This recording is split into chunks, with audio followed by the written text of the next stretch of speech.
Bernard, camera's this way.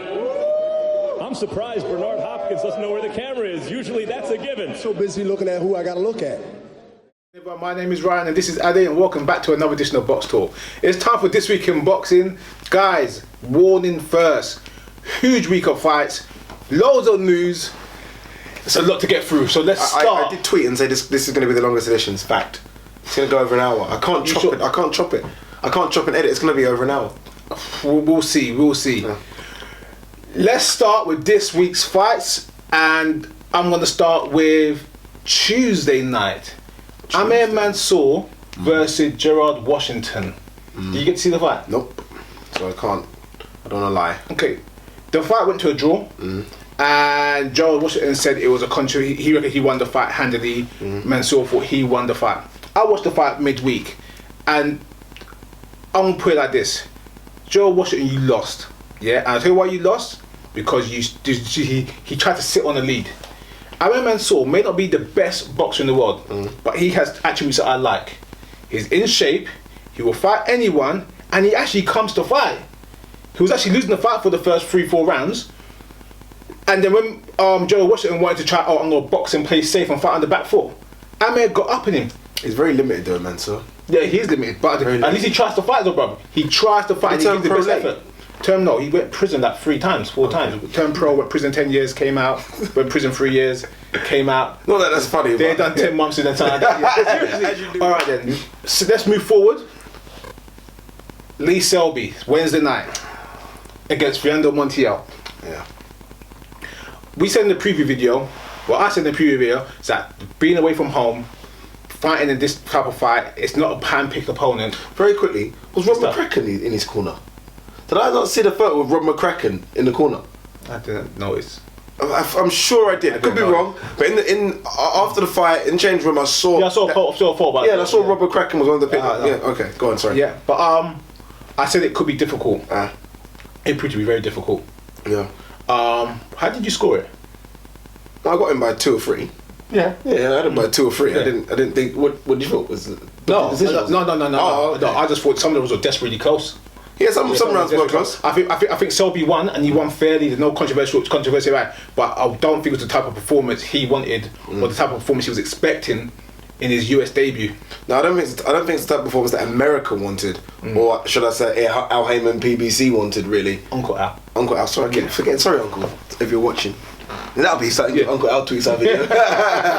But it's not the performance he wanted. Look, you said, to be fair, and I'll give you plaudits about this one. You said that at this level, and not even against this level, but Fernando Montiel, Lee Selby needs something to deter him. Yeah. Something like hard to kind of say stop. Basically, stop chasing me. And he had nothing to say. Bang! Stop chasing me. And against, as much as I want to see Lee Selby against the likes of Vasil and Nicholas Waters, and he's not ready for that yet. Those kind of people, the openings that Fernando Montiel didn't capitalise on, those level of fighters will capitalise on that kind of those kind of mistakes that Selby was making. So I tell you the problem with Lee Selby, and this is no criticism to Lee Selby. As you know, we're fans of Lee Selby, but the guys like Joel Branca, good fighter, but it's kind of a pressure fighter.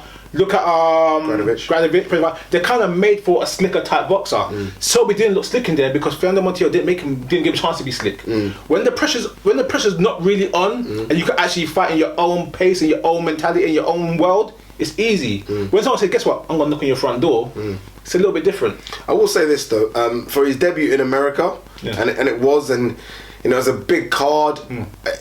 He felt like he was. To me, watching him, it felt like, I'm trying to show you guys what I've got, rather than it come natural. And he's kind of performance, that kind of slick boxing is a natural kind of the way he fights. It almost felt like I've got to do this to show off to the American public. This is a big chance for me. And I feel like once he fights over there again, and he will, I think he'll be a bit more confident. The fact of I'm fighting in America won't affect him as much, and it'll be a better performance. But our matches our guys hard. Frampton was match difficult as well. They're not getting no big gimme fights over there, boy. This is what we say on Box Talk. Once you're the world champion, you have to fight the top guys out there. There's no second guessing. I think this fight will do him well, though. Because now he's actually seen there are other world class guys out there on my type of level, or my type of skill set, that actually match me and try shut me down. Yeah, I've got to do a bit more than just offer slick boxing. That's what I'm they trying seem to say, to have slick boxing and power. He won't get that shock again. If he was to fight a Waters or a Lamachenko or Gary Russell, he won't get that shock again. Because now he's actually gone through that shock and said, guess what? Yes, this is the level I'm at now. No, on the undercard, was it the main event? Main event. Aaron Martinez beats Devon Alexander. I think it was quite handily as well. Yeah, he beat him handily. Wasn't a beating. No, it wasn't beaten. Just beat him. Yeah. We said that David Alexander is kind of like the gatekeeper of the division, and I think that tag is now officially stamped. When he can't control the pace of a fight, he loses it. He's a guy that is power hungry, and he has to be in control of all the aspects. When he starts losing aspects, he doesn't like it.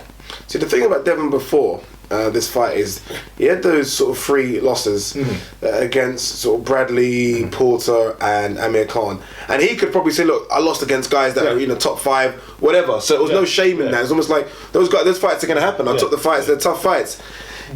Aaron Martinez isn't in that. Do you know what I mean? This is a very bad loss for someone that doesn't sell tickets, for someone that doesn't have a title, for someone that is now ranked outside the top 10. It's a long way back, boy. It is. It's a long way back, especially to where he thinks he is. No, exactly. I mentioned that as well, yeah.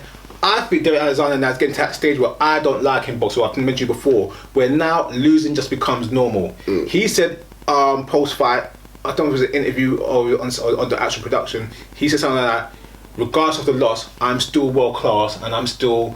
It's like you come in delusion now where you actually think you are, and for me that's dangerous. And I'm trying to say it. When now it's only a loss. If you ain't got the desire and you can't match up, it's time to call it a day. As much as I love boxing, I'm not trying to say every boxer should quit, but I'm saying is that once the desire is gone, it gets dangerous. Now the problem you is can't take losses on and just take it as Yeah, but Uncle Al still pays these guys very well for what he calls exciting fights. Robert Guerrero was that as well, but Robert Guerrero at 135, 130 was flipping phenomenal. Now he's come up to these heavyweights and he lost, and he's like, but I give you exciting fights. And I thought, whoa, Robert, is that you now? Yeah. Former world champion, flyweight world champion, slip boxer. Yeah. And Devon's like that now as well. Bruner said it the other day when he lost to Porter. Well, I lost, but you know what? I'll be back. I get a title, and he got a title shot. It's like losing. Isn't as big a thing as it was anymore. Getting that 49-0 like Floyd isn't what these guys are attaining to. They're just looking for money. Why can't boxers who are former world champions, multiple weight world champions, got decent money, everything's good, why can't they just call it a day when they lost their ability? Why must they carry on? I'm not saying Devon's in that road now, but I'm saying though that's the way it looks going forward. Because boxers, unlike any other sport really, get only paid twice a year. 3 times a year. Do you know what I mean? Most of it's by their choice. Exactly. They don't have sponsorships. It's not like there's any outside endorsements, willing to pay these guys. So for someone like Devon Alexander, who probably got paid, I don't know, $400,000 yesterday, around that figure, he's not going to get paid $1 million or anything. I mean, he's probably thinking, I don't know, he's probably got his target. He probably needs, I need 10, 15 more fights to make money, and he'll still get them. Now, like you said, now he's officially a gatekeeper. Gatekeepers make more money because they fight more often than the marquee guys. So I think Brook should have took this fight 3 years ago. See, Khan took advantage of it. Now Khan's got that name on his record. Brook should have had that when it was valid. Now, exactly. Now it's just too late. Brook fights him now. What? One thing before we go to the other fights. On the video for Kell Brook, why do the Amir Khan and Kell Brook fans go crazy on those comments? It's turned into race wars. It's race wars, honestly. It's race wars. That's the only way I can think of it. I can't think of any other thing. Both people should just appreciate both of their skills. Appreciate that we've got 2 British guys that are in the top 5 welterweights, and they're both bloody damn good. And they should meet. That's it. Nothing more than that. Some guys have it like, Kell Brook destroys Khan. Khan destroys. And I'm thinking, you guys do know they're ranked number 1 and 4. Someone like, you don't know shit about boxing. Don't message me. I hate you guys. You don't know shit. They got crazy on there. Alright then, let's go through with last night's fight. Nathan Cleverly versus Andres Fanfara. Good performance from Cleverly. And when I say good performance, I think, some of the critics out there, including myself, will say, guess what? He's still got something to give. But on the flip side of that, I thought he fought the wrong fight. And I'm going to stick to my thing I said in the video. He fought with pride and not with his brains. And the reason why I'm saying that, Cleverly is a good boxer. He could box, he could be slick. He went out in the first round and went toe to toe with a guy that's to fight toe to toe. That's bravado. That's pride. That's someone who has something to prove. Yeah, which he does. So he's won this. He lost this fight, and now he's kind of proved his point. Even though he done a good performance, I still think he should retire. What are you talking about? It was a pride performance. It wasn't get out of here. It was a pride Get out performance. of here, man. How You got your pride back. You got your pride back. Nonsense. Call it a day. Nonsense. Call it a Sorry, day. Racer. No, Go ahead. Sorry. What do you think? You can't lose to the guy we had ranked number 3 by scores of 115, 113, 116, 112. Yeah. And say you should call it a day. It was a very good performance. I'm not having that. It was a very good way. performance. Mentally, he went toe to toe with someone, like it did against Kovalev, and thought, okay, let me see if I can go toe to toe. Yes, it might have been the greatest performance. So he should go home, look at the tape, and say, all right, we done this, that, this wrong, but we done this, that, this wrong, and we only still just lost by a couple of rounds. If we do this and this right next time, cleverly, you're up there because you only got beat by the third ranked light heavyweight, and you're trying to tell me that he should retire at 28 because he only got beat by 2 rounds. He must no chance. No, 4 rounds. 161 12, 151 13. Okay, 4 rounds. Okay, so here's the joke now. Let's be honest. Bloody hell. Let's be honest. If you were training cleverly, or if you were his advisor, would you afford that fight? Hell no, but no, exactly. That was a prideful fight. It was fighting on heart. But Ryan, I could watch 120 fights as we do every year. Every day we watch these fights, and 95% of these guys completely. Even after the fight, they say my manager, the corner man's going to go mad because I did not use the right tactics. Everything could be wrong, but I'm not going to say, you know what, guys. Get out of here. No, I'm trying to say it's a collective issue with him for me. It's a collective issue. He's got the ability, he's got the skills, but I'm saying he don't need to fight. He fought a prideful fight. He didn't fight a fight that was tactically smart. Maybe that's how he. Maybe on terms of levels. That's what he wants. You talk about slick boxer, but realistically, like you say, when's his last good performance? Who is he beat? So maybe in terms of levels, he thought even if I slick box from Farah, I'm not winning. Maybe I've got to go out and. We've just got to go out and fight fire with fire. Maybe that's what it is, but there's no way. 28 years old. He's tough. Nathan He's showboated. He done what he wanted to do. He got a good performance. He got a win in the loss. But I don't think he needs it anymore. Retire? I don't think he needs it anymore. Farah. If it was Tavares Cloud, if it was even you went to fight Chad Dawson, if it was even Chavez Jr. who's now 175, I'd say, you know what, you're right, he's done because he can't beat the elite boxers. He got beat by the guy that took Adonis Stevenson all the way. He got beat by a guy that I think would beat John Pascal. He got beat by a guy that I think would beat any other person apart from Kovalev. And you're saying he should retire? I'm saying that it was a very good performance. I think he done very well. I think he done well, but it was not the type of performance you expect from Nathan Cleverly. He fought with pride, and I think fighting with pride is a bad thing for. So that means you should call it a day. No, I think he don't need to fight. Like I said in the video, I don't think he needs to fight no more. Boy. That's my opinion. Nathan, if you're watching this, do not retire. Fantastic performance. Well done, sir. You are back. Okay, let's go Saturday night's fights. Did your 5 brothers win? I wouldn't say impressive. I'll just say they won. Yeah, not much more to say on that really. Matthew Macklin trying to campaign at 154. Was it 154? Yeah, 154, and got an interim belt. WBC. What do you think of the performance? Bad. I never understand why people look. Let's be honest. As you get older, you're naturally supposed to go up in weight. You're not supposed to go down the other way. It's just not how it's done. And I don't think. To me personally, if I'm Matthew Macklin, I know he's had shots at 160, but I think the easier route is 160 than 154. There's always a belt floating around, that the Andy Lee, Billy Joe Saunders type way to go. 154 is full of young, hungry, fast, strong kids, and you put them in against any of those 154 title holders. Maybe the exception is Liam Smith, but anyone else that's got a belt, forget it. I don't know. Watching the fight, but not paying full attention to it, he did seem to take quite a bit of shots. Took far too many shots. Far too many shots. He did quite a bit of shots, and again, like I said, people are gonna say that I'm just a negative person, I'm a hater. I'm not a hater. I just love boxing. I don't think when you could do other things and when you've got potential, when you've got skill, and you're not dwindling, I don't know why people just hang around so much. It's not that I'm discrediting these guys, just that it's no longer there.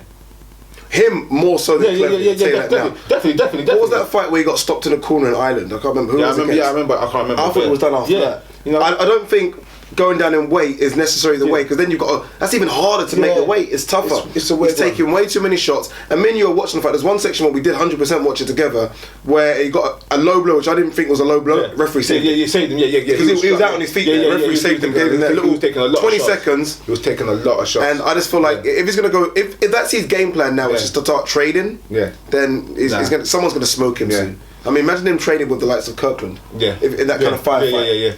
Do you know what I mean? So all right, and let's go with day 11, Sam Eggington. Nearly an upset. I don't know. Second round or third round? Third round, mate. That knockdown was hard. Yeah. It took him more than a while to recover. His legs were gone. He was. I wouldn't say he was swinging for the fences, but he was swinging just to keep their levels off him. Yeah. And I'm not sure how long Evans had in terms of preparation. I don't know if Evans had a fight booked, but Evans obviously was a last minute.com replacement, and he started to gas in that fight as it went on big into the latter rounds. I'm not saying that he would have won if he had 2 months to prepare, but I'm telling you now, he would have given him a bloody tough fight. I think it's one of those fights there as well, especially when someone's beat you before in prize fights. It was only 3 rounds. You know someone's got that one over you. It might make it a little bit tentative. Because the way the first part of the fight played out and the second half of the fight played out was 2 different sides of the fight. To be fair to Eggington as well, though, I know you said this doesn't make sense really, but he's prepared for Frankie Gavin. He's mentally ready for Frankie Gavin. That was supposed to be a big fight, and then you're getting Dale Evans, and it's not the same thing. And I feel like the first few rounds was him almost. I don't know. I wouldn't say taking the foot off the gas, but he didn't seem to be. I said that when watching the fight. I said right now Frankie Gavin's ringside, and he's watching this right now and thinking, I could have been in the ring right now. That could have been me. That mistake could have been me. Frankie Gavin would capitalise on those kind of mistakes. If Frankie Gavin were to put him down like the way he went down, which was quite a hard knockdown, I think Frankie Gavin finishes him from that point on. And Frankie Gavin's not really a puncher, but it's the way he was hurt and it took him the time to recover. That was definitely the opening for someone to do some damage. Let's move forward. A couple of results. Pulev fought last night as well. This is his first fight since the Klitschko beating. He won against, I think it was George Arias he fought. It was. How did you go from Klitschko to George Arias? Even though it was his first fight, it's a comeback fight. It's a big drop from the number 1 heavyweight in the world, number 1 contender, to George Arias. No, I agree. I agree. I don't know why. And it was a 10-round. It was a 10-rounder, and it went to points. I don't know why people do these big drops. Like after defeat, people just say, "Oh, I need a warm-up fight." I need to. Why? Why? I mean, if you got beat by a bum, you need a warm-up fight. If you got beat by the number 1 fighter on the planet, get straight back in there. And in a fight you instigated. You tried to fight fire, and you got smoked. It happens. Lamont Peterson won last night as well. Loads of fights last night. Lamont Peterson saying that he's going to go up to 147 now. I think this fight was at another catch weight, 153, 154. 144. Haven't seen the fight yet. Felix Diaz, I think. Haven't seen the fight. Obviously watching the GGG card, but I think Lamont Peterson is in a funny situation. I think he's small enough to be 140, but the weight's getting harder as you're older. I don't think he has the natural size to progress with the guys at 147. Not the way he fights. Not the way he fights. I mean, he doesn't. Again, he's one that's kind of moved away from his boxing skills. Although I thought he outboxed Danny Garcia clearly.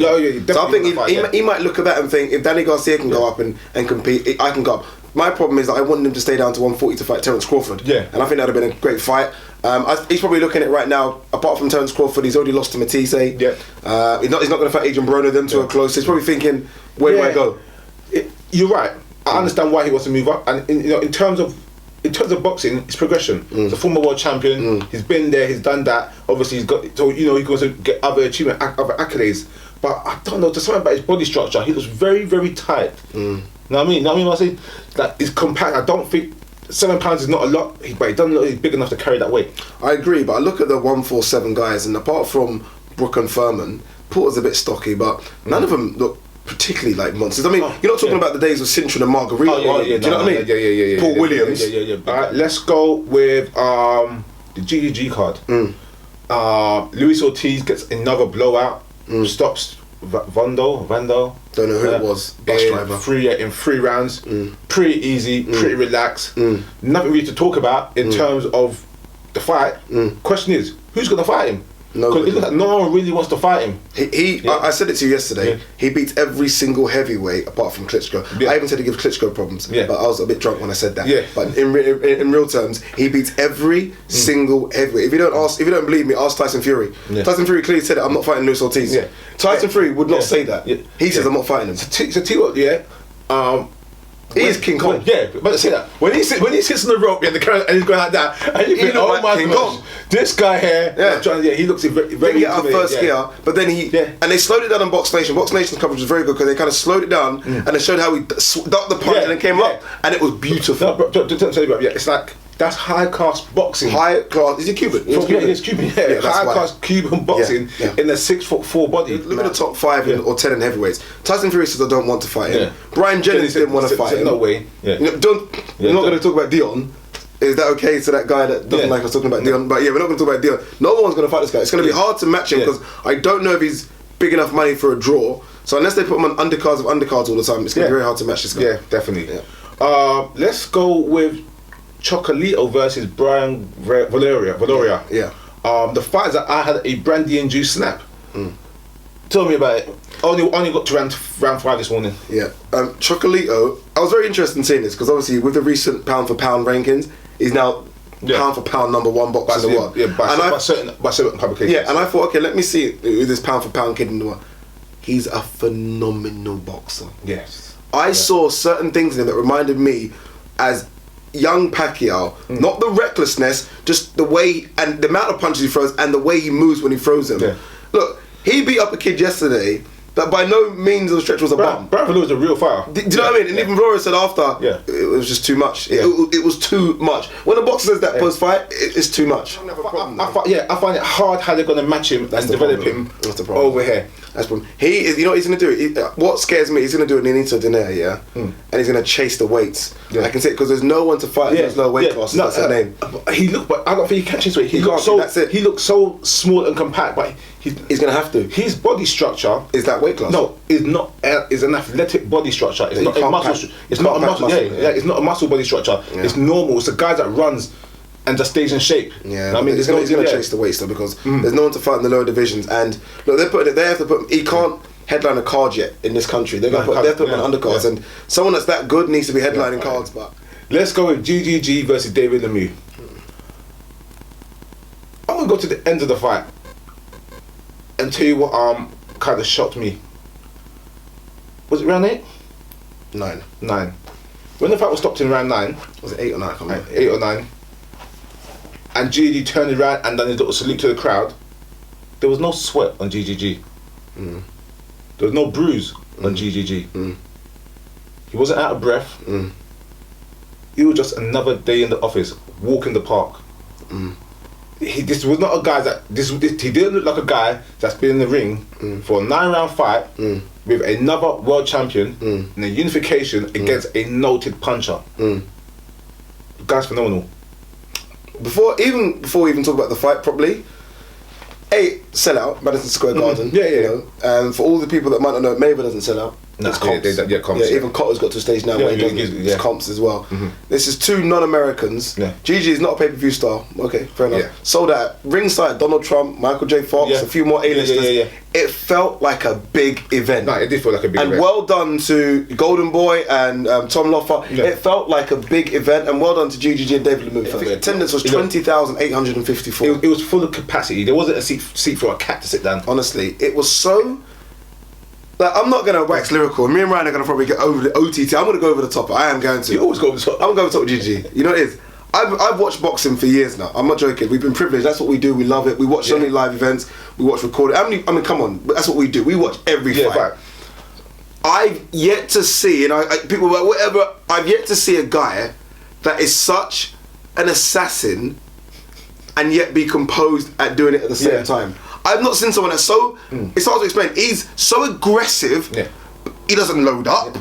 He doesn't run after you. He doesn't close. It's hard to explain what I'm trying to say. He just closes you down. You wouldn't think you will stand close to mid-range with a puncher. Not really get hit. So tell you what. After when he fought William Monroe, he said, "Oh, I'll let him hit me. Mexican style. It was for fun. I make the fight easy." I said, I thought it was showboating. Yeah. I actually kind of believe him now. Because David Lemieux could not really hit him with anything clean. When there was one shot, it was like, oh, he hit him once. Did you see HBO's Max Kellerman bit? Max Kellerman actually asked him that question. And Max Kellerman said, do you like to get hit? Do you get hit on purpose? He said, Max, why not? It's boxing. Yeah. It's boxing. Why not?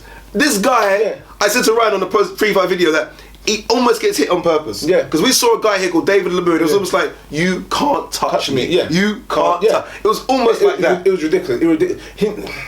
It's not often. It's not often. I'm not talking about a Mayweather performance where Mayweather fights obviously defensively and is on the back foot. It's not often you say a guy fight offensively like that does not get hit. It's scary. It's different. Again, even Andre Ward, who is a great defensive fighter, he fights in a smothering technique. Yes. Where it's not really throw. He kind of clubbers you and smothers you, and he hits you with shots on the inside.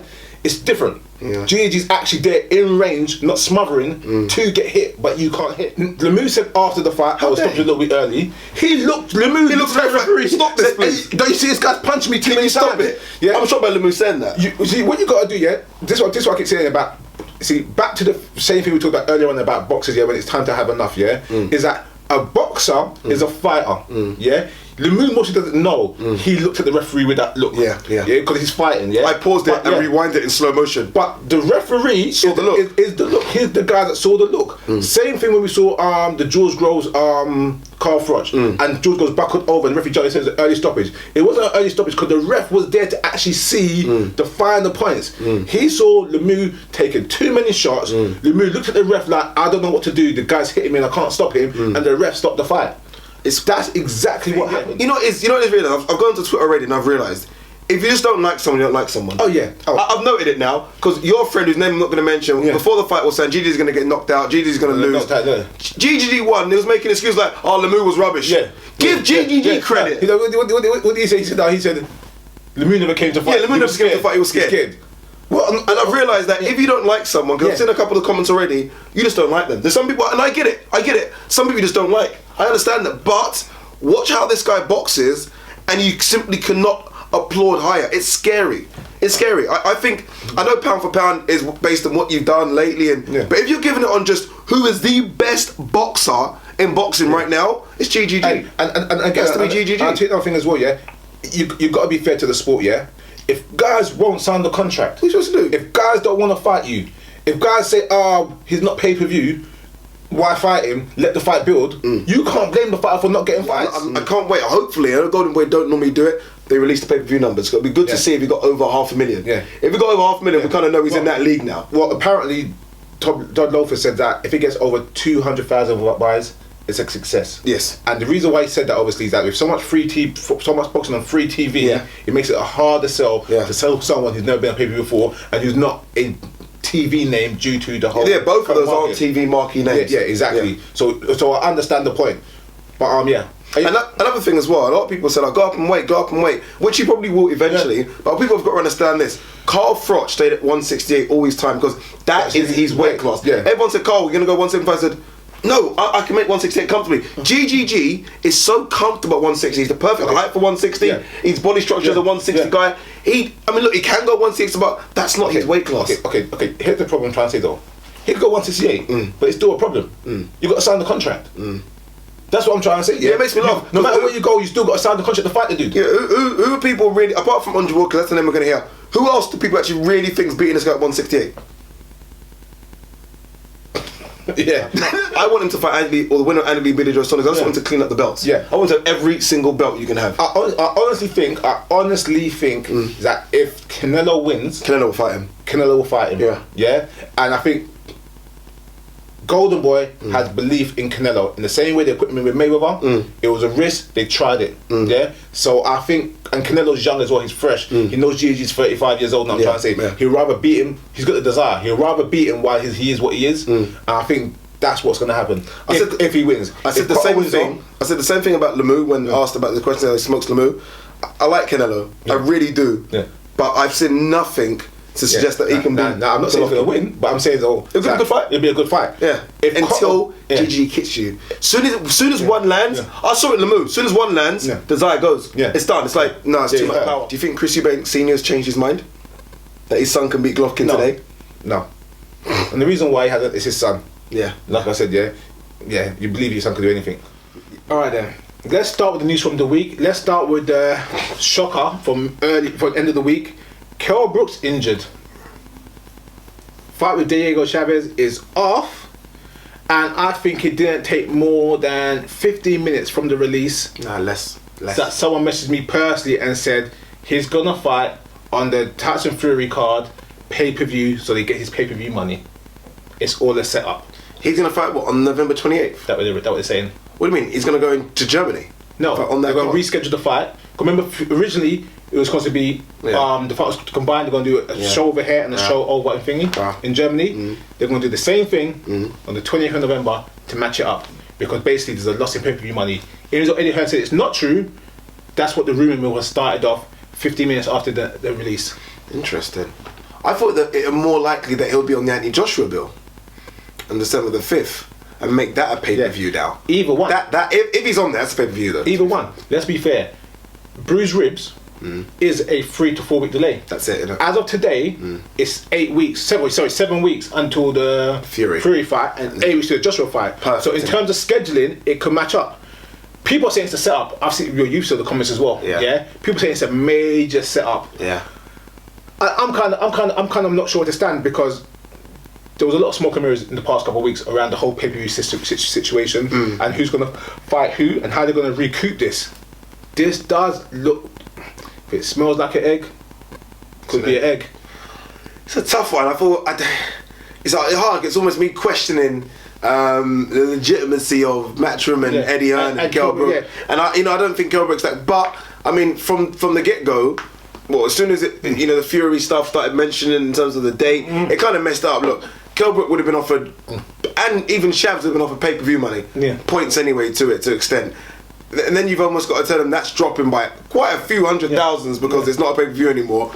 And you're thinking, look, Chris Eubank still headlines the show. Still, people will still go and watch Chris Eubank, so the show doesn't suffer as much. But I can see him being on one of those cards. I can see him being on one. I'm not sure which one, because then November 28th is tough for me because then you've got to build a whole card. I mean, look, they, in terms of their promotional team, will be looking at all the talk about this Shaz fight. And I said to you on the show when we was doing it that no one's talking about Shaz Kell Brook, like zero. And they would see that as well. And they'd probably think, just move the fight. If it is that, it's easy for them, I think, for them to say just move the fight. But I think it is easier to put Brook on the Joshua card than it is to make a whole new card for November 28th. Because then it's just very conspiracy. And then what they want you to do is double the pay-per-view. Instead of £15, say, buy a £20 pay-per-view for both weekends. Maybe, Sky could do that. That makes more sense because it's going to be too hard to tell people to get rid of $29.95 and then another $19.95. Exactly. But if you can say £25, I will pay for both. You say it's normally $14.99 for a pay-per-view. I'm trying to say something along those lines, $14.95. Do it for $19.99. If you order early, you get both weekends of fights. People are going to moan, but to be fair, Anthony Joshua, Dylan White, Kell Brook, Shavs, Eubanks on the card, Bellew's on the card, Kevin Mitchell's on the card, Luke Campbell's on the card. That's a pay-per-view card. I know people might say, but who they're fighting? It's a pay-per-view card, really. They're the biggest stars. Because you got to pay the people. Yeah, they're the biggest stars. I mean, come on. We all sit on the fence. Conspiracy, yes or no? Legit or not? I think it is. I have a tiny bruised rib. Pull me out, get me on the main card. So Joshua card. So for me, so it's a legit injury. Conspiracy, legit injury, legit injury. Could have fought, has fought with injuries like that in the past. Conspiracy. I agree with you on that one. Thank you. Frank Warren announces a huge card on the 9th of December. Main event in Billy Joe Saunders versus Andy Lee. On the undercard, Flanagan defending again, and Liam Smith. When? 19th of December. It's the Christmas package. He's calling it. Or the Christmas. It's promoted as a Christmas event. Well, one thing. Not a bad card. Not a bad card if Billy Joe Saunders and the league goes ahead. I mean, come on, this fight has been postponed 3 or 4 times now. But to be fair to him, this is almost like saying I've got my new stars. Here you are, guy. I'm just going to chuck him at you because he hasn't got that many marking-ins, but the ones he does have are legit world champions, and that's free. That's to be a triple world title fight. Triple world title fight. Interesting. Not a bad card at all. And that's how. Look, see, those guys didn't have tough fights in terms of bruises and stuff. So that's how you should come back. These guys are coming straight back 2 months later. That's how it should be. After you mentioned it last week, I saw on Monday or Tuesday Liam Smith and Shane Mosley beefing. Told you. Shane Mosley Yeah. will like a paycheck. Let's be honest. Let's not be bad. He will like a paycheck. Yeah. He will come to UK. Yeah. He's Yeah. always been saying he wants to come to the UK. Let's forget. We know how over the hill Shane Mosley is. Yeah. But if Frank could pull Shane Mosley over here to fight Liam Smith, regardless how much it sounds terrible, come on now. That's not a If bad that's at coup. Wembley, I'm going. That's not a bad coup. No, it's not a bad coup. Look, that is not a bad fighting, coup. as much as we want to see the marquee names, sometimes fighting is just about Yeah. raw entertainment and bringing over names that people can resonate with. Yeah. Shane Mosley, regardless of what people say, people still know who he is. Liam Smith, look, Liam Smith called him out. It's Yeah. not like Frank's just getting a crap old fighter out. Your fighter called him out. It's about putting bums on seats. Yeah. And I'll tell you now, Shane Mosley, Yeah. just a name, Yeah. sells tickets. And off Flanagan's last performance, he can't go wrong. And that'd be very good. And sorry, off Smith's last performance. It'll be good to see who they get for Flanagan though. Yeah. I'm very interested because that division is super hot. Yeah. So it'll be good to see who they get for him. I don't think it'll be a really marquee name, considering you've got Andy Lee Saunders, which is a bumper main event, and if you got like Shane Mosley, there's gonna be little money left. I would like it to be Derry Matthews. Let's not forget he was supposed to get the No, the reason I say this is because he was supposed to get the Darley's Perez fight. Yeah. That didn't happen. Obviously, Yeah. then it went to Crollo. It kind of fell through. Yeah. And nothing. He's been stealth for a while. I think he deserves. Didn't he get interim titles? I can't remember what it is exactly. Yeah. I think he deserves The opportunity. last crack to get a world title shot. Okay. And it's an easier fight to make because look, you know, it's easy. Derry Matthews was signed. Flanagan was signed. I think Flanagan would beat him, but I wouldn't mind the shootout. I like Derry Matthews. I think he's a tremendous fighter, and he works well with what he's got. But as I always say, this is not just with Derry Matthews. This is a world title with a whole bunch of fighters in the world that are more deserving as it stands right now than Derry Matthews. And when I say Derry Matthews, yes, he deserves a shot, but he wouldn't be my first choice. No, it's a voluntary. Yeah, it's a voluntary. It's a voluntary. I think he deserves a voluntary. If I was to put a I'm list, looking at some of the voluntaries if I we've was seen to- out if there. I was to put a list down who Flanagan should fight, and I said who I think it would be a nice fight, who deserves the opportunity, Matthews be on the other side of the coin. But you know, you get some world champions that fight. Race again. I know, yeah, other side of the coin. Matthews gets, you know, you get some world titles where you just get voluntaries and it's a bum and you think, why is that guy getting a shot? Yeah. Derry Matthews definitely get a bum, and I think he deserves the world. He deserves that last little crack, and I think he could cause the upset against Flanagan. I think it'll be a good little fight. Did you hear about the breaking news this week? We've had so much breaking news. Amir Khan pulls out of the fight with Pacquiao because Pacquiao's team's taking too long. Sign the fight. Did you read the article? Yeah, no, I read it. How stupid is this? What do you mean? Pacquiao's currently on recovery. Yeah. He hasn't healed. He hasn't been officially medically cleared to fight. Amir Khan's been talking about, I'm getting Pacquiao. Now I say that Pacquiao's team are dragging their feet, so I'm not going to waste my time no more in promoting. The guy in setting the fight. This fight will not take place till at least May 2016, they're saying, because obviously Pacquiao's injured. Pacquiao is not medically cleared to fight. You have got a fight before then, Amir Khan. How can you pull out a fight which has not even been announced or even been negotiated yet? That's why it's called negotiation. To be fair to Khan though, they were talking about, and this is Pacquiao's team, Bob Arum included, we're talking about Pacquiao versus Lucas Matisse. Yeah. If Matisse won, so there definitely are open conversations to who Pacquiao should fight. And I think, and Pacquiao's been saying, I need that next fight, and you know, he's been saying, he's been openly saying, like, I need a fight. We know his financial situation, and I think Amir Khan makes perfect sense. No, it makes sense. Open about discussing fights, but saying you're pulling out the fight because they're taking too long to make a decision, this fight can't happen now. So why don't you do what you've got to do, set your current fight up, and in the background while things are going on, let your promotional team and Uncle Al and Pacquiao's people do the negotiation. What I don't like is there seems to be this thing now where a lot of boxers are doing it, where you're almost talking about negotiations of fights. Wait, leave that in the background. Don't tell us. I don't even want to know about it until something's happened. To be fair, and I feel like they're almost talking about who pulls out and who doesn't pull out and who signs contract, who doesn't. Until these contracts are signed, I don't really care. As far as I'm concerned, you're talking about a fight with an injured fighter that can't fight right now.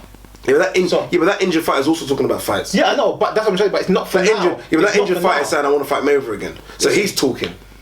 We talked a few weeks ago about Marguerite coming back, talking about Top Rank and Garcia talking about training and blah blah blah. Is he with Top Rank?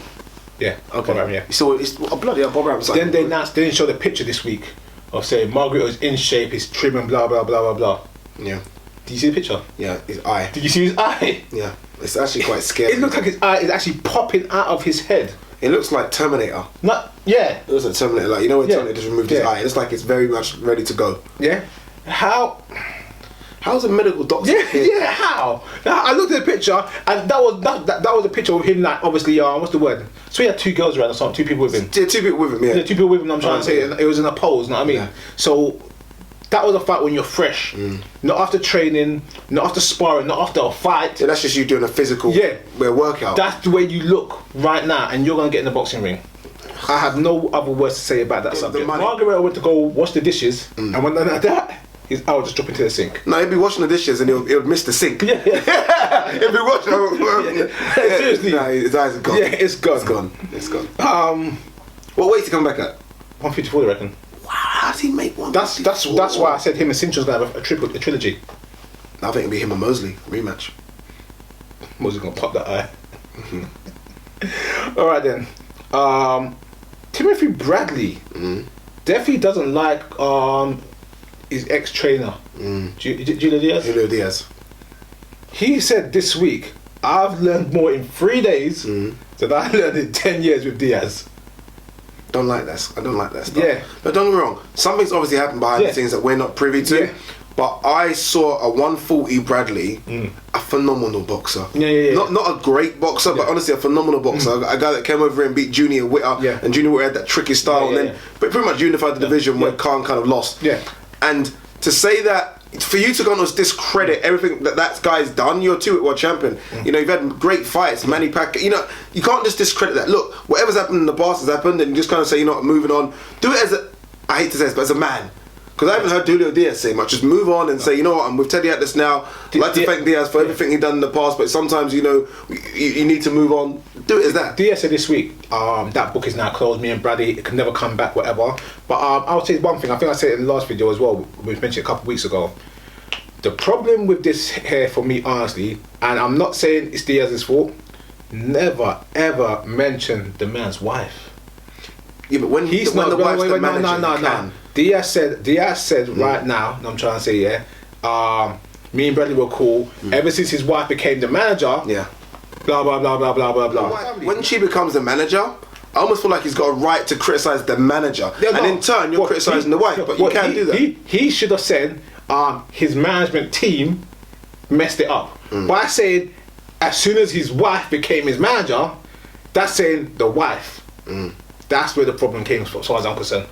Who's known? This is obviously completely irrelevant, I guess, but who's known who longer?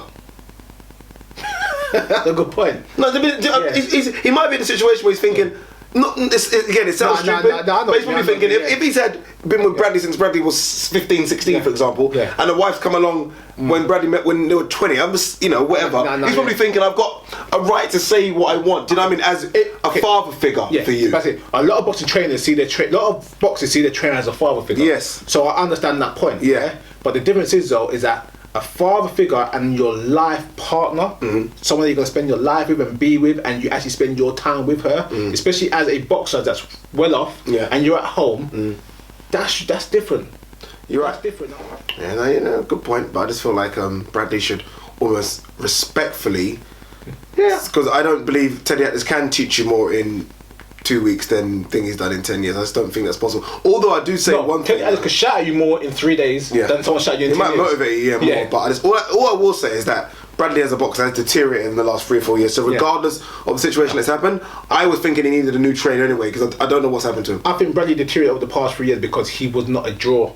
So he was boxing a bit. Now he started slugging him to come more of a draw. Now I think as soon as he came up to 147, those small guys, they think they can go up and just knock out the guys because they have muscles. Nah. What did you say a few months ago? He's the poster child for when muscles don't mean power. Because him and Devon Alexander do a pose off. The biceps look but you think, oh my god, someone's in trouble. Then they hit you. It's like, well, did you just touch me? Let's go with boxing gone bad. Mariusz Wach, the 6'7", 6'8" Polish guy, former world title challenger Vladimir Klitschko, is fighting Alexander Povetkin. Yes, he is. And beginning of November? It is big. I can't remember what date it is. I think beginning of November. Yeah, good fight as well. Wach announced this week that he's fighting Povetkin basically for free just to get out of his promotional contract. Okay. This is where boxing's going bad. How can he said that the promoters and everyone has taken over 90% of the money and then he has to, and then he gets, after his promoter takes out another bit of the share, he gets what's left behind, maybe 5% or something like that, whatever it is. And obviously he's paying for his current camp and his team out of his own pocket. How can this be legal when you got professional boxing, 2 fighters fighting for potentially a mandatory spot at the heavyweight title, and that the contract is so bad with your promoter and all the deals, and just to get out of the contract, you end up fighting for pennies. Boxers are to blame as well. Boxers are to blame. I mean, I can't think of any other sport, unlike boxing, where boxers don't seem to be able to read contracts. So it sounds stupid, but how many boxers say it? How many boxers? Ward, Hopkins, Mayweather. They seem to sign these contracts because they're so. And then they see the number at the top of the screen. Number at the top of the screen says 7 million. And then it doesn't go in. Don't read the bottom bit. It says you get 2% of that. And like everything you do, we gonna take expenses for. And they don't read that. Do you know what I mean? They'll sign these contracts, and then when they do get a bit to the stage where they speak to better promoters and better lawyers, they're like, "What? Are you in that contract?" Boxers need to read their contracts from the get-go. They're so happy to turn professional and make that money, or what they consider good money when they're relatively unknown. But Maris Vak's a known boxer right now. But so the problem is, who's he signed with? Do you know? I don't even know. The problem I have with this year is that there should be a basic minimum you should be able to earn in a contract, like you have like a minimum wage. Okay, yeah, I agree with that.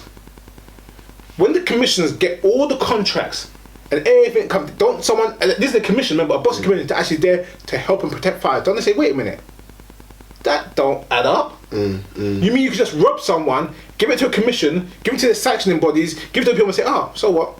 It makes no difference. The point is that commissions and sanctioning bodies and governing powers should be aware of these situations and say, no, that's it, because that's basically exploitation. Boxing, though, is a sport that is full of so many criminals. I mean, it's built on underworld figures. You know what I mean? It's built on so many criminals. Where the biggest names in the sport, like Don King, jail for attempted murder. You know what I mean? So the commissions are just full of dodginess as well. So even these commissioners are probably getting backhanded by promoters and managers. Remember when Jack Dempsey had the apparent horseshoe when he fought Max Baer? And that's like what, 80 years ago, 90 years ago. So it's corrupt from the get-go. So think about it. Manny Pacquiao's been given money in suitcases. Bags of money at airports. Like Oscar De La Hoya. Manny Pacquiao. Do you know what I mean? And at the time, this was Manny Pacquiao given bags of suitcase money. This is when he was legitimately the star of boxing. So come on, it's crazy. You know what I mean, talking about money. James Kirkland was supposed to fight Gabe Rosado. Oh yes. Fight was supposed to be announced, done deal, until Kirkland's come along and said, I want double.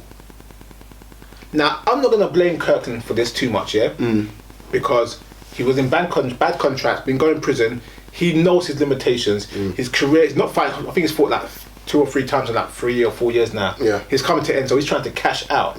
So I'm not going to criticize him for trying to cash out and anything. But, again, like you said a minute ago, don't sign the contract if it's wrong, or you think it's incorrect.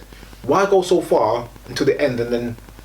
I mean, it just kind of hurts the whole show now. I think Kirkland is very much confused about where he is in boxing.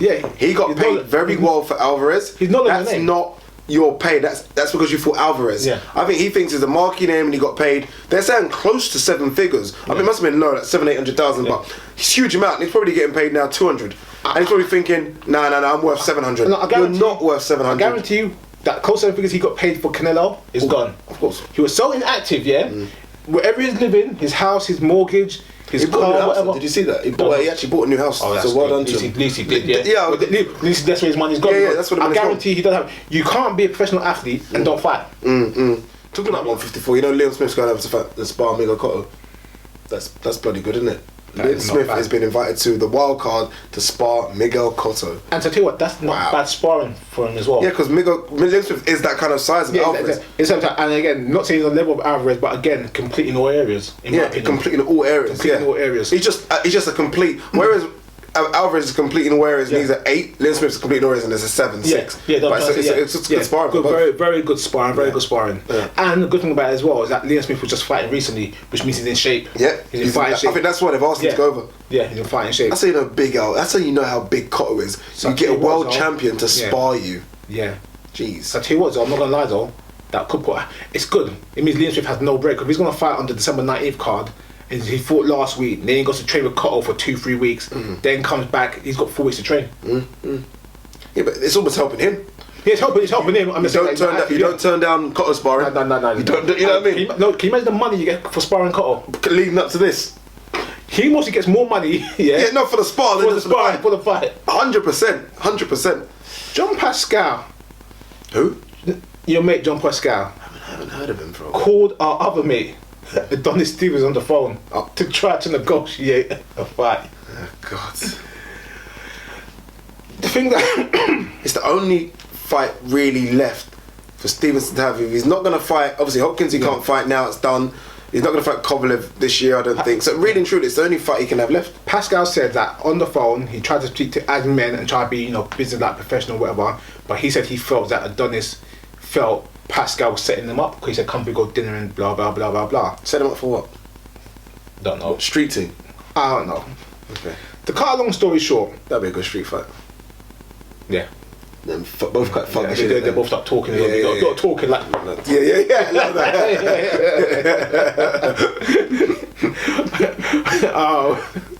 To cut a long story short, Adonis Stevenson's team said, and this is why Adonis is in the boxing basement. Go on. He said, Pascal's not on our radar right now because we're looking to fight Kovalev. I think he wants Kovalev, you know. No, come on, we can't defend these people. I think he wants Kovalev. No, okay. I think he wants Kovalev. I really do think he wants Kovalev. Let's stop defending these people. Yeah? The fight was signed. Adonis pulled out. Uncle Al pulled him out. Either way, there's a difference. And he changed TV networks. It's Uncle Al that done this. Alright, yeah? Kathy Duva sent a contract over and released the contract online for everyone to see. How much was it? It was a huge offer. I can't remember what it was. Remember, it was maybe 8-9 months ago. They pulled out. And then after Kovalev signed to fight Hopkins, I think, they sent a counter offer. While the fight was already set up and he just signed a new deal with HBO to fight on another network. That's called tactical contracts. Where just like the same thing we talked about a few weeks ago, where someone's already got something in place, and then you can say, "Oh, we offer you something now." It's too late. The guy just signed a 5-fight deal with HBO. He cannot break that. Okay, then the WBC mandate the fight. Kathy Duva, I think she sent over a contract trying to do the fight independently without the mandate. They turned it down. Then they sent a counter offer, which was terms that obviously they could not meet because of their HBO commitments, and then Kathy Duva had to force herself to be removed from that mandatory position or from that mandated position because she had legal ramifications already if she brought the contract with HBO. That's tactical. That is not on Kathy Duva's side. That's on the other side. Now, regardless if it's Uncle Al and the manager and the promoter and blah blah blah, that is Adonis Stevenson's team. So maybe Adonis himself is not ducking Kovalev directly as himself, but his team, his camp, his people who's employed are. There's two sides to boxing. There is the side which, win as many world titles as you can, take the toughest fights. There's the other side which is have easy fights, make as much money as you can. Yeah. Right now, Adonis Stevenson, let's be honest, he got paid pretty well for Beaker. Yeah. As for a guy coming off a loss, and pretty well against Fafara. And even his last fight. So he's almost thinking, I'm making, and I think he's making millions, not high millions, but a million a fight, possibly. Close to 7 figures now. It's 7 figures, exactly. If you're making over $900,000, then that's £1 million. That's £1 million, you know what I mean? So he's making those fights for a fight. A lot easier than Kovalev. So as a man, you look at it and thinking, alright, do I take Kovalev, which potentially I could lose, risk, potentially could be my last fight if it's that stupid. No, honestly, or do I fight these bums that things giving me for quick money? You said it yourself the other day. You said, I think, can't remember what video we did. You said Peter Quidden threw a belt away. Yeah, he threw a belt away. Yeah, because you're getting so much pay on the Al Heyman side for doing nothing. Yeah, I don't think the fight is. You know, you talk about it's not Mayweather Pacquiao. Yeah. It's not the. I mean, it's a boxing fan fight. It's not a general public fight. This is it. Let's be honest. I mean, it goes on pay-per-view. It's not gonna do oh my god number. You know what I mean? So you look at it and think, as much as we want to see it, and I do want to see it, not everyone's clamouring. I don't see people on the internet anymore even saying, "Oh, it's got to happen." I think people have kind of lost the idea about it. Now people are more interested in Kovalev Ward than Kovalev Stevenson. Do you know what I mean? I think that's the fight people want to see now. Kovalev Ward is definitely going to happen. I think that fight can happen end of 2016. Exactly. Which one would you rather see right now? Okay, if I was to be honest, I would like to see Stevenson versus Kovalev just for the linealship.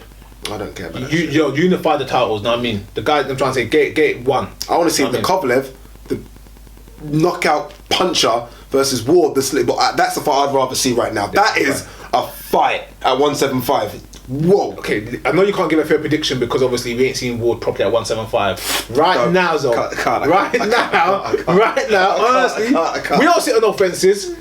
Go on. Who wins which one? Yeah. Ward, Kovalev. Yeah, right now. Regardless of what you think, right now, as I said, if the fight was announced tomorrow. Kovalev.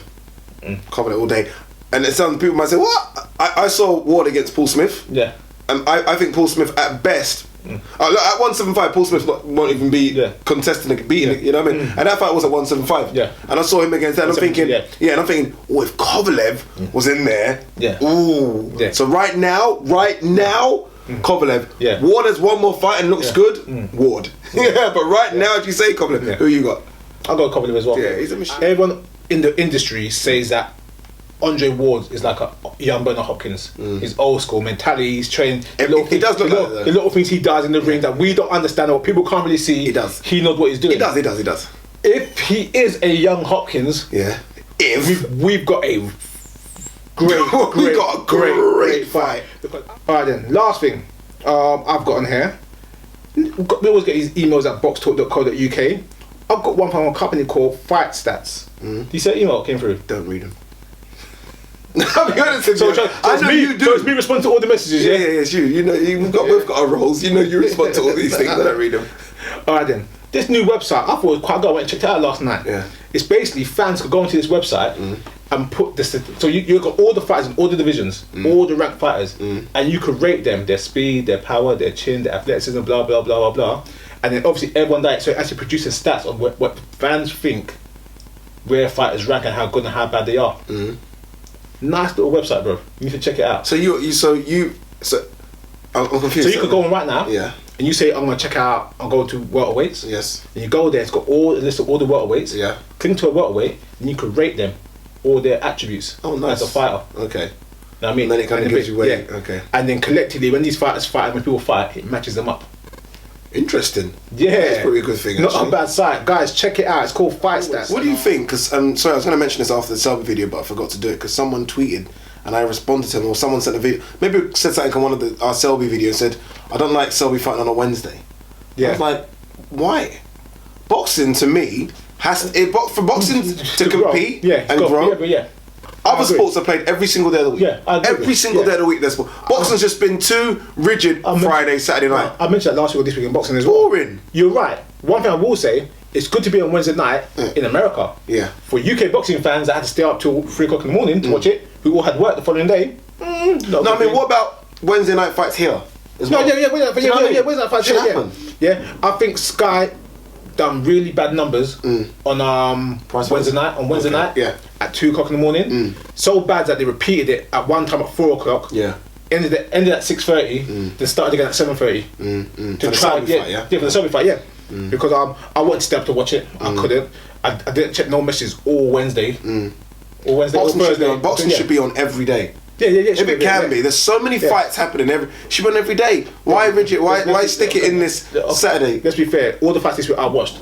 I didn't miss one fight this week. Exactly. Now Wednesday, Thursday, Friday, Tuesday, Saturday. Yeah. Every day, man. Yeah. Come on. Alright, any fights next week? Next week, next week, 23rd, 24th. Oh, is that was supposed to be the Shavs? That was supposed to be the Shavs. Card book. So we got Eubank versus Jetta. We'll do a video for that, I think. I like the idea. Yeah, we tried that. Eubank in it. Oh shit! No. Derry John versus Terence Crawford. Stop. Go on. Tell me. Good fight. Terence Crawford's my man. I think he definitely got the ability and got the skills. We haven't done a video for that fight yet. No, we haven't done it yet. And does that tell you what we are? Does that kind of Schedule's been tough the past few weeks. Schedule's been tough, but that's Terence Crawford. That's Terence Crawford. I think That's where he is for me. Terence Crawford gets a stoppage. What I'm trying to say though is that for me, it's all good being a great fighter. When we were playing ahead, we didn't think Terence Crawford. It's all good being fighter of the year. Yeah. Boxing you need a bit more than that. Have you seen this guy interview Terence Crawford? And I know that's not his forte. I know he shouldn't. He is so boring. It's scary. I mean, you could. What do you say, Terence? And I think some of these boxers, as much as they think it's not their duty, it's your duty to sell a fight. It's not your promoter anymore. It's not. It's your duty. With all the social media tools you've got on your hand, even GGG has learned English and has his own YouTube channel. Here's the problem. He's selling fights. But here's the problem. Yeah, let's be honest. You can't give people personality. No, you can't. Some people just don't have it. You've got to get people interested in wanting to part with their good, hard cash to watch you fight. Boxing's a lonely sport. Yes, it is. And some boxers are lonely within themselves, and that reflects on their personality. Yeah, I just feel like you got people that are naturally what's the word? Extrovert, like an Adrian Boner. Was Terence Crawford in the pound for pound top 10 by Ring Magazine? I don't know, but it should be. Must have been. Should be. Yeah. If they had Kell Brook in there, they need to get Terence Crawford. He must have been in it. He must have been. I was trying to think of what position he was. I'm gonna double check that one. But he needs to. He needs to up his game. I picked up a new ring today with Floyd on the cover, so I'll check it out. He needs to. And again, like you say, you've either got it or you haven't got it. But for me to want him to part, for him to get those big fights that he wants and people to pay to watch those big fights, he needs to do something. I think interviews are good, but I prefer the action in the ring. But if you could sell it, put it in the ring, and put it together, I'll watch you. I'm trying to, regardless if you can speak or not. No, of course, no. Don't get me wrong. Remember, they're not trying to appeal to us. We're boxing fans. Yeah. They're trying to appeal to the guys that the channel surfers. Exactly. Yeah. Adrian Broner's a lesser fighter. Yeah. Adrian Broner and Terence Crawford fight on the same night. Everyone's watching Broner. There you go. Nah, true. Man. All right then. That's it for this week in boxing. Well, there you go, guys. Thanks for watching this edition. It's a long one. It's a long one. We're sorry, but hopefully you're watching all of it. If you are, you're hearing what I'm saying right now. If you haven't, you don't know what I'm talking about. But thank you. If you are watching, thanks for watching. And Instagram, tweet, subscribe, the usual. Peace.